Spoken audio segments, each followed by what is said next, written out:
Welcome back to the Fozzcast. It's your man Greg here with the crew, Josh Shosty. What's up? Our unique invitee tonight is a man named Rich Williamson. How we doing tonight, Rich? I'm good.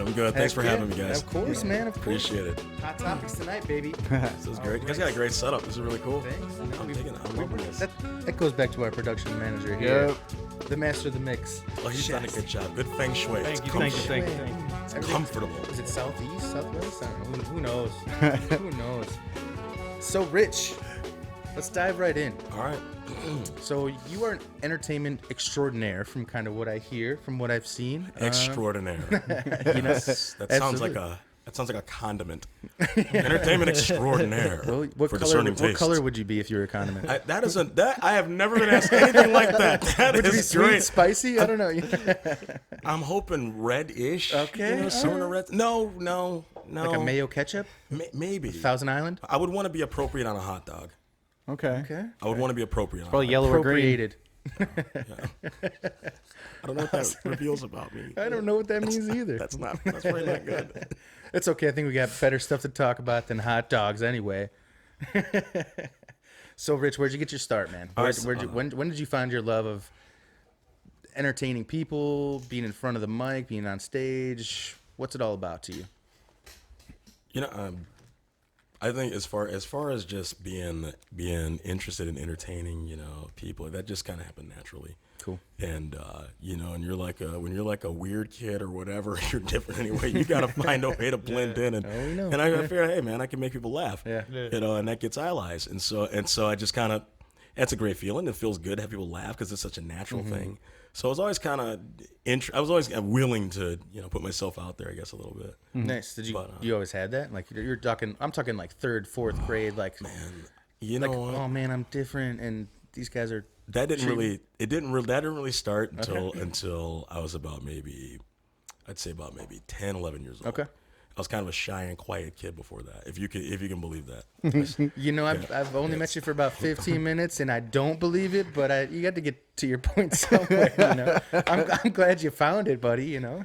So you know, when I was a kid, I just kind of, at about age 10 or so, I just kind of developed, I guess, kind of an entertaining personality, if you want to call it that. And I got into music kind of way different way. Honestly, I got into music in a strange way. The first thing I ever did with music was I had I had this Commodore 128D computer. If anybody knows Hell what yeah. that is. Hell yeah, Commodore. It's the original beat machine. That's pretty right. Much. Yeah, it's the original sequencer. That's where we're going. That's you see that? Yes. We're right there. We're right there. And so yeah, you know, have one of these little programs where, you know, you put in this line of code that you don't know what the hell you're doing, but you put it anyway because that's what it says to do, and then it kicks back music. And what it threw back at me though, man, was like Bach's 13th Invention. It's like the Fairlight, right? It was crazy. It was crazy. It was like red or blue pill kind of a situation. Right. And that was the first time I did music. And then when I was a little bit older, about 13, I have an Uncle Rick who came to town to visit. My Uncle Rick, he's been on like Isley Brother Records. He played with BB King quite a bit. He and his wife toured with Tom Jones. I mean, everybody. He's the guy. Played with Santana. Great guy. Yeah. You know, huge influence. Anyway, he gifted me this crazy like black plastic like guitar synth thing with like these nylon strings.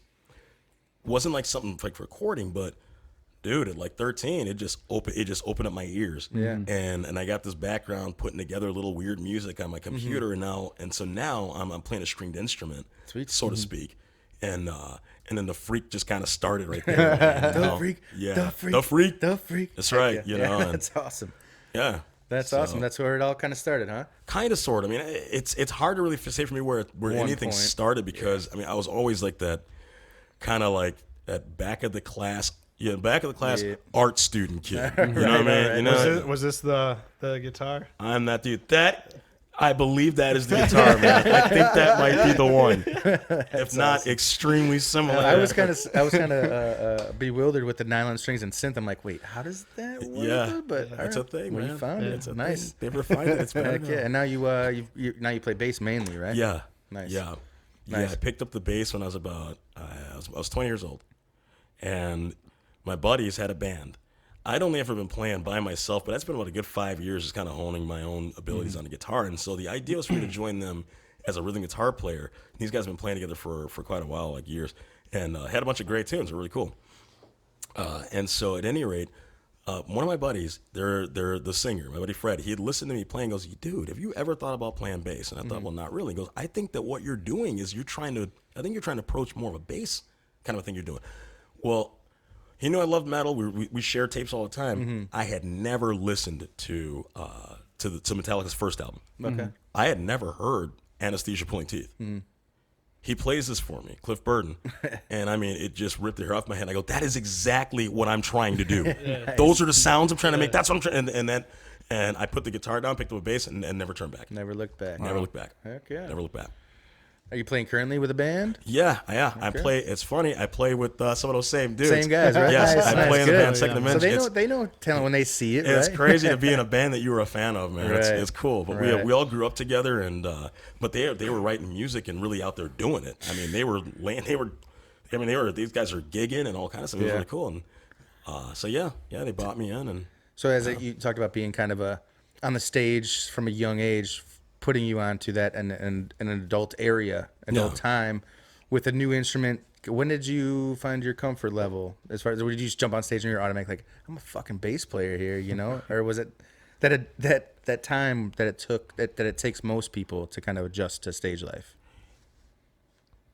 Man, this sounds arrogant. It happened. It took quick. That down, right? It happened. It happens. Yeah. But there's a reason though, because the very first thing. So my very first gig is kind of a funny story. I'm living with my buddy Fred, who was the guy that suggested, hey, why don't you look at the bass? And so I picked it up, got into it. We moved to Chicago together, his apartment, and we had a buddy that we grew up with who had a band going in Dayton, Ohio. Okay. And Dayton in the 90s had a really healthy music scene, man. Yeah. I mean, really healthy. And Mazel Tov. Mazel Tov. So, salute. Healthy scene. So we're out there. Now I'm in my very first band. And the very first gig that we did, he had booked for us. There's a place called Casey's. If anybody's from Dayton, they might hear this go, oh my goodness, what? Well, anyway. Like not the gas station. Well, not the gas station. Okay. So we booked this gig, and he tells us, it's supposed to be kind of a rough joint, but whatever, it's pretty cool. I'm like, all right, sounds great, cool. It's going to be fun. We practiced for a bit, so I kind of was comfortable with what I was going to do. Mm-hmm. And, we're on our way there, and there's a couple side streets we weren't quite sure of, and we asked someone, can you tell us how to get to blah, blah, blah? Where are you boys going? So Casey's, guys, why are you going there? And I'm like, what's going on here? Well, now our guitar player, band leader, chooses to tell us, yeah, they say this kind of place where they like sweep up teeth at night and stuff. It's pretty rough. And I'm like, whoa, I've never gigged anywhere. This is your first My first gig. Nice. Well, we're getting near where we're going, and now we ask a police officer, because we're close, but we're not quite sure. And he goes, where are you going? We tell him where, and he just looks and rolls his eyes. I'm like, oh my goodness, this is not even comfortable. He's like, I'll see you guys later. So then we get in, and then here's how my very first gig starts, man. First thing these guys ask, they look at us, and they look at each other and go, you guys know any country music? I kid you not. And the band goes and looks at me and goes, our bass player does. Because I did know a few tunes. So I'm like, guys, I'm going to run you through a couple things real quick and see if we can make this work. Oh, my goodness. But they ended up liking it, so it was cool. Dude, so my first gig, I had to be comfortable quick. Yeah. Because it was like, or I was really literally going to get my ass kicked. I was thinking in my mind, I was thinking like I forgot the movie, maybe Blues Brothers. When like, yeah, you know both kinds of music, country and Western. You know, they got beer bottles being thrown at them, all that kind of stuff. So your first gig, you like shaped up your bandmates and be like, okay, this is the chord progression. We're gonna twang this thing out a little bit, right? That's a little bit. But then they liked the rest of the stuff we did. They thought we were cool. Yeah. So it's also like the roughest bar in town. Usually you think it'd be like some aggressive like EDM or something. It's like a country bar. Yeah. You want to hear your best twang. Yeah. That's hilarious. Awesome. Well, you do some other things too. In your time and your entertainment value. I had the pleasure of looking at a couple of videos while you were swinging this here wine. You're somewhat of a comedian of some sorts. You've had a lot of good jokes that I heard. And would you be so kind to go through maybe a little sequence for us for the people that don't know you, Mr. Rich Williamson? I would say for people that don't know me, it's not so much that I'm spinning jokes, as it were, or even entertaining, but enlightening in my own inimitable and yet unique way. I have my own view of things. I sometimes call it a narrow view. It is a view shared by few, but many tend to embrace my principles when they hear where it is that I'm exactly coming from. been asked a lot lately, in one of my roles in life. I'm a coach. I work with children. I'm asked, Rich, what do you have to say to the children to help them to stand a little taller, be a little stronger right now in this challenging time? And after some time, I thought, teach your child to punch a kid in the stomach. And I'm going to tell you why. A square punch to the stomach delivers something that I think nothing else can. And it is a person becomes awash in not only wholly consuming pain, but a reality that this might not be over. And when that look hits that face, that is a look that you can hang on to when times are rough and you need a good chuckle. You just remember this face. Kind of the eyes are go to the left of the microphone real quick. There you go. And that will carry you through rough moments. Well, I don't know if we should put your push your coaching on gymnasts of younger children. Great advice this for far. children. It's a questionable influence. It's questionable, absolutely. I understand you have a bit on like beauty, like you are the encumbrant of such, and life itself. Well, I have a number of thoughts on beauty. Beauty is a multifaceted concept, thing, state of being, existence, encounter, as it were. One can't have singular view on beauty, as it were. But an area of beauty that I do find rather compelling is in the form of pornography. And I'll be honest, as a card-carrying Christian, I do not support pornography. However, I will say that it does something singular in society, in that there is literally a style and type for every kink, every twist, every freak. And what pornography teaches is that we're all somebody's type. It brings hope. Yes, yeah. There's a kink corner. There's a kink corner for everyone. Many truths are often true only from your perspective. I believe Obi-Wan said that, and he was wise. Yes, and this is a show of perception and perspective. So thank you for laying that on us, man.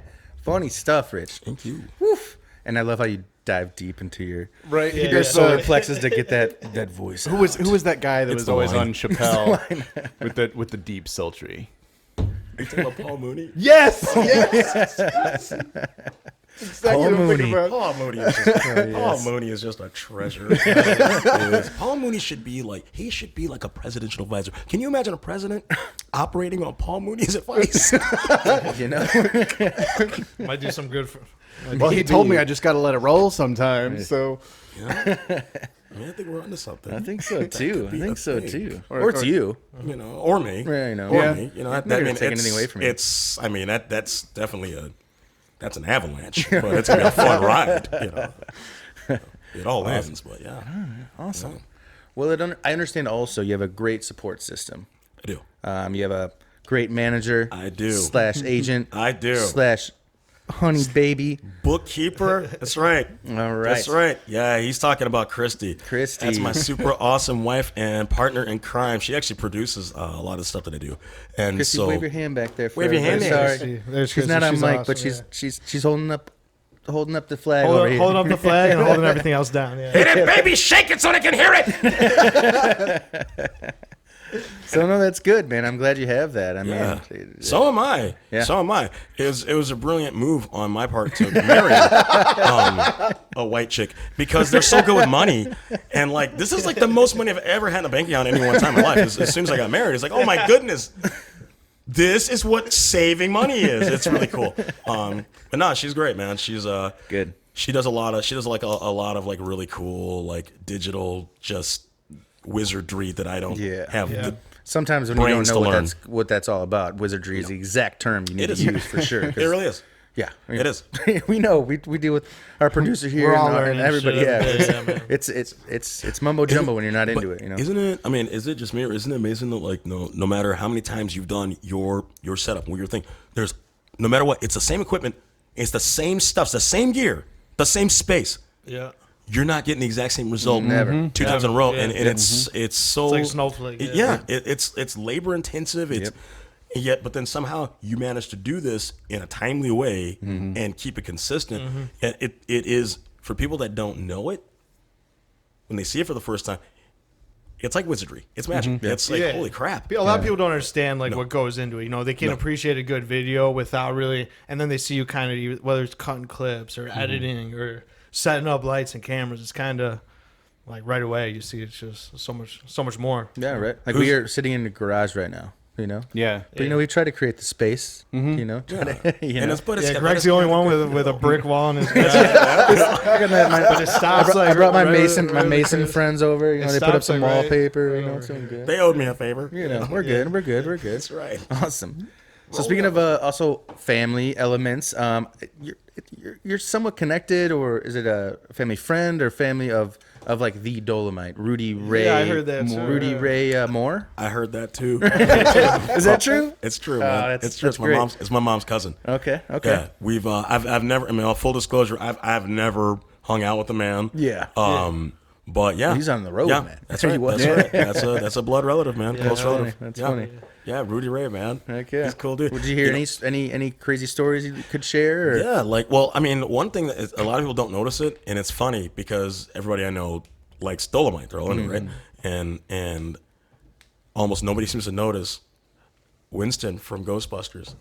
He's in a Dolomite film, dude. Straight up. Yeah, man. For real.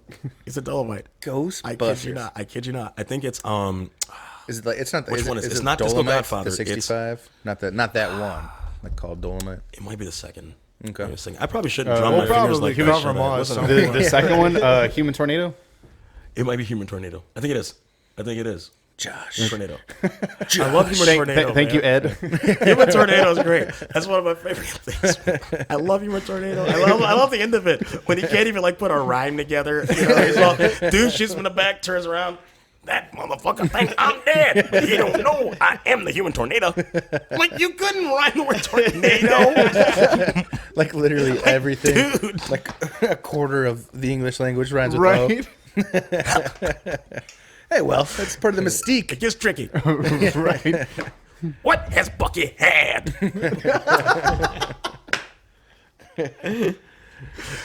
All right, awesome. So we covered some of the good stuff. So what are you doing now as far as personal paychecks? You're a gym coach, gym coach? Yeah, I charge the children quite a bit. And I wouldn't call it a racket, but I mean, protection's protection. So, hey, man, you want to be safe? You live in a dangerous time right now, COVID, right? Okay. Surround yourself with a bunch of world's never ass-kicking been more 12-year-olds. dangerous. That's right. So, hey, if and I make a little money on the side, hey, so be it. Nah. Yeah. So yeah, I coach. I coach gymnastics. My brother is actually a co-owner of Mega Gymnastics in Elgin. Okay. It's a really Awesome. successful gymnastics program. It's really Awesome. cool. Super proud of him for building this.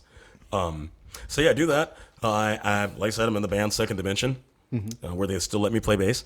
And You were their first choice. I was their first choice, and I'm working on animated content. So I do a lot of that crazy claymation stuff. I'm like, You have an animated series I heard you talking about. I've started earlier? one. What man. is I've started one. I've started one Too out. early to talk about that? It's not too early to talk What's about. the Because I don't care. If premise somebody of wants to steal this idea, go ahead. Because this is difficult. You have it. You do it. I just want to see it done. There you go. So There you yeah. go. No, I got some crazy stuff in the works, man. Yeah. So cool. All right, I'll lay this on you this is the first time I shared this with anybody. So all right. You heard it here, folks. You heard it here first. This is the premise. The premise of this nonsense is a well-intended enough scientist. It's always a scientist. Scientists always started some nonsense. Anyway, so well-intended Anywhere enough, with the scientist. anywhere, exactly. You can make the most irresponsible writing in the world if you include a scientist or space. But in this galaxy, it works this way. You can smoke in space. So this cat wants to. He's inventing this machine that is going to essentially discover and then bring about man's truest desires. Okay. But homie doesn't eat good. He takes a heart attack. Right? He grabbers out. And so this machine's left running, right? And it's got to figure this out. Well, this machine, by analyzing human culture for thousands of years and whatnot through its what do they call it? The annals of time. That sounds nasty. The annals. But anyway, so upon its analysis, what it determines is that man's truest desire is for death and entertainment. And now I will give it that in spades. So now you have this sentient being that's creating these robots that are there to entertain you by killing you and everyone in the room. And that's as far as the plot goes. It's funny because that's what you want to do if you're like a comedian or in a band. Like, how'd you do? I killed the entire room. It was amazing. That sounds like a pilot. Nice pilot episode. Everyone's dead. Killed the room. Season 2, we might have to work on a little bit, you know. There will be an episode 1. There will be an episode 1. You start at the end, work backwards. I like it. Yeah, there you go. All right. And this is claymation? But it can be fun. I mean, you can keep killing people in funny ways. I mean, right? So I think I think this would have a good shelf life. Yeah, absolutely. You're not wrong. You're not wrong. Yeah, it's taking something that people are scared of and turning into like, let's address it. Let's have fun with it. Let's move. Yes, and then it's claymation. Yes. So yeah, even better. Yes. You know, you can be disemboweled Right, and whatever yeah. the heck you want to do. You know, exactly. That's awesome. You guys like Zappa? Yeah. Or, you know, like baby snakes, like Bruce Baby Pickford? snakes. Fuck yeah. Yeah, man, that's what I'm talking about. Right. All right. So I figured this gonna have legs. All right. Absolutely perfect. All right. So is it stop motion? Yeah. Like, Yeah. cool. Yeah, old school. Yeah. Nice. school. Hell yeah. Yeah. You got a lot on your plate, my man. All right. I mean, I'd hate to ask. We talked future, past, a little bit present.